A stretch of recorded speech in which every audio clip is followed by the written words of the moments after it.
तीन युवक थे। एक था राजा का लड़का, दूसरा था मंत्री का लड़का और तीसरा था व्यापारी का लड़का। तीनों युवकों में घनिष्ठ मित्रता थी। तीनों युवक साथ साथ रहते थे, साथ साथ खेलते थे और साथ साथ सैर सपाटे भी किया करते थे।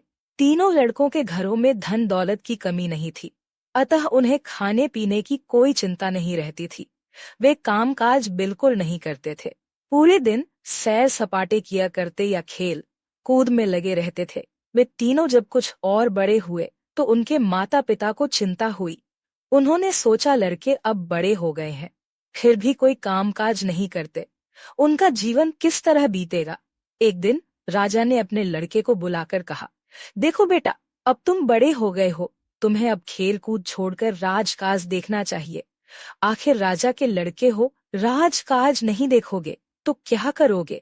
मंत्री भी एक दिन अपने लड़के को बुलाकर कहा, तुम अब बड़े हो गए हो बेटा, तुम्हें अब सैर सपाटा छोड़कर काम काज में लगना चाहिए। इसी प्रकार व्यापारी ने भी एक दिन अपने लड़के को बुलाकर कहा, तुम अब समझदार हो गए हो पुत्र, अब तुम्हें व्यापार करके धन कमाना चाहिए। यदि तुम इसी प्रकार सैर सपाटे में लगे रहोगे तो तुम्हें घर से निकाल दिया जाएगा। तीनों मित्र अपने अपने पिता की बात सुनकर चिंतित हो उठे और मन ही मन सोचने लगे, अब क्या करना चाहिए। वे तीनों एक वृक्ष के नीचे एकत्र हुए और अपने अपने पिता की बात एक दूसरे को सुनाकर सोचने लगे, अब क्या किया जाए। व्यापारी के लड़के ने कहा, हमें अब किसी काम के द्वारा पैसा कमाना चाहिए, पैसा कमाने के लिए किसी और नगर में जाना चाहिए। मंत्री का लड़का बोला, बात तो ठीक कह रहे हो, पर बिना रुपए पैसे के दूसरी जगह कैसे जाया जा सकता है। आखिर काम काज करने के लिए भी तो धन चाहिए। व्यापारी का लड़का विचारों में डूबा हुआ था। उसने सोचकर कहा, मैं एक ऐसे पर्वत को जानता हूँ जिस पर हीरे जवाहरात और रत्न, हमें उसी पर्वत पर चलना चाहिए। अगर रत्न मिल गए तो धन की समस्या हल हो जाएगी। व्यापारी के लड़के की बात शेष दोनों मित्रों को पसंद आ गई। फिर क्या, तीनों मित्र पर्वत की ओर चल पड़े। मार्ग में सघन वन पड़ता था, वन के अंत में पर्वत था। तीनों मित्र उस वन को पार करके पर्वत पर आ पहुंचे। पर्वत पर पहुंचकर उन्होंने रत्न खोजना आरंभ कर दिया। दैवयोग से उन्हें एक एक बहुमूल्य रत्न मिल गया। तीनों मित्र बड़े प्रसन्न हुए। वे रत्नों को लेकर पर्वत से नीचे उतर पड़े। पर्वत से नीचे उतरकर वे तीनों एक स्थान पर बैठकर सोचने लगे, आगे फिर वही सघन वन मिलेगा। वन में चोर डाकुओं की अधिकता रहती है, कौन जाने किसी चोर या डाकू से भेंट हो जाए। भेंट होने पर वह अवश्य कोई ऐसा उपाय करना चाहिए जिससे चोर डाकू हमारे रत्नों को छीन न सकें।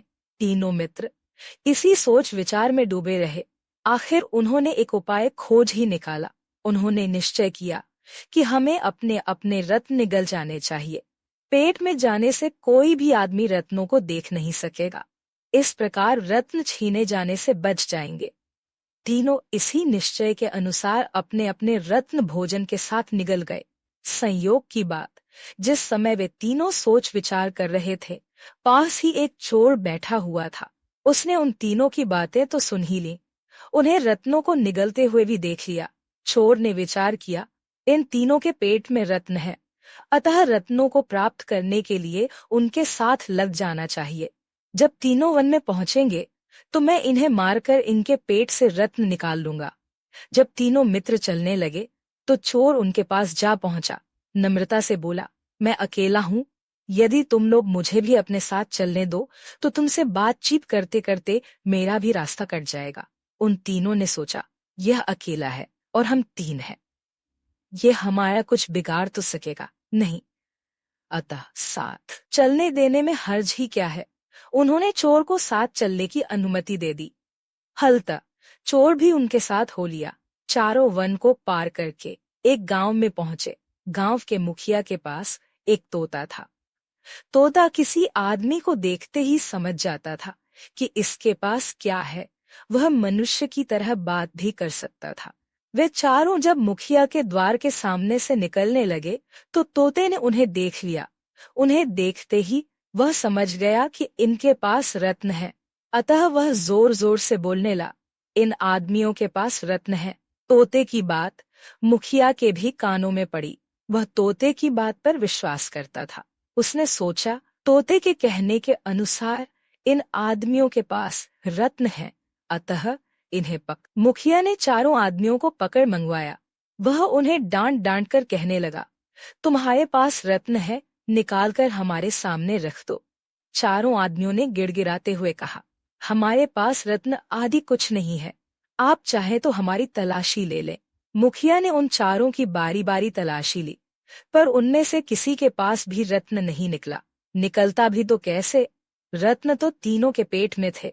आखिर मुखिया ने चारों को छोड़ दिया। जब चारों चलने लगे, तब तोता फिर जोर जोर से कहने लगा, इनके पास रत्न है, इनके पास रत्न है, इनके पास रत्न है। मुखिया के मन में संदेह पैदा हो उठा। वह सोचने लगा, मेरा तोता तो कभी झूठ बोलता नहीं हो, ये भी हो सकता है ये रत्न को निगल रहे हों। अतः मुखिया ने चारों आदमियों को फिर पकड़ मंगाया।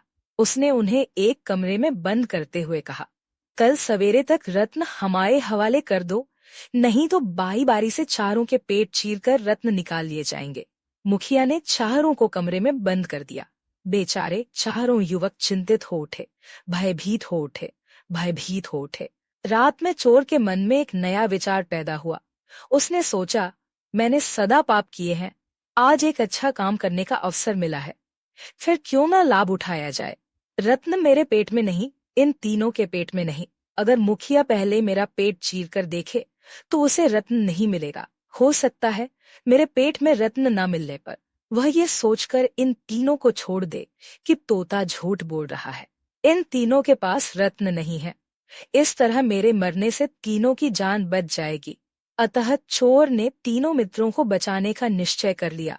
दूसरे दिन सवेरे जब मुखिया कमरा खोलकर भीतर गया तो चोर ने हाथ जोड़कर निवेदन किया, मुखिया जी, आप निश्चय ही रत्न के लिए हमारा पेट चीर सकते हैं, पर मेरी एक प्रार्थना है, आप सबसे पहले मेरा पेट चीर कर देखें। मुखिया ने चोर की बात मान ली और सबसे पहले उसी के पेट की चीर फाड़ की।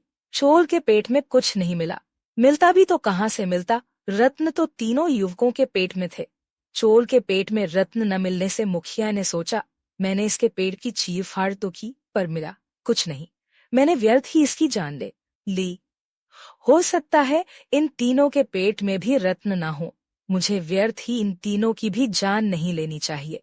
तो क्या तोता झूठ बोलता है, वह तो पक्षी है, वह सच और झूठ को क्या जाने। मुखिया ने तीनों युवकों को छोड़ दिया। चोर की सद्बुद्धि ने उन तीनों की जान बचा दी। तीनों युवक अपने अपने घर जाकर काम काज करने में लग गए और सुख से जीवन व्यतीत करने लगे। कहानी से शिक्षा, बुरे मनुष्यों के हृदय में भी कभी कभी अच्छे विचार पैदा हो जाते हैं। अच्छे विचारों से सदा भलाई ही होती है। जिस आदमी के विचार स्थिर नहीं रहते, उसे धोखा खाना पड़ता है।